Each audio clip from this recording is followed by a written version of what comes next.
காலத்தில் அகத்திய முனிவர் கையிலையிலிருந்து தென் திசை நோக்கி வரும் சமயம் விண்ணய மலையிலிருந்த இவ்வலன் மற்றும் வாதாபி என்னும் 2 அசுரர்கள் அவரை கொன்று தின்வதற்கு முடிவெடுத்தனர். அசுரர்களது சூழ்ச்சியை அறிந்து கொண்ட அகத்தியர் தனது புத்தி கூர்மையால் தந்திரமாக அவர்களை அழித்தார்.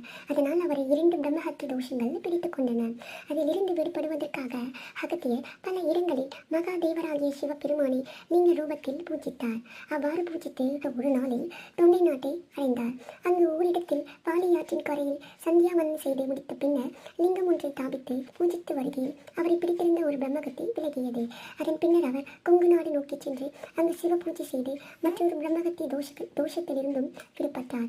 அகத்தியரின் பிரம்மகத்தி தோஷத்தை போக்கியதால் இந்த தலத்தை வந்து வணங்கும் போது முற்பிறவி பாவங்கள் அனைத்தும் விலகும் என்பது ஐதீகம்.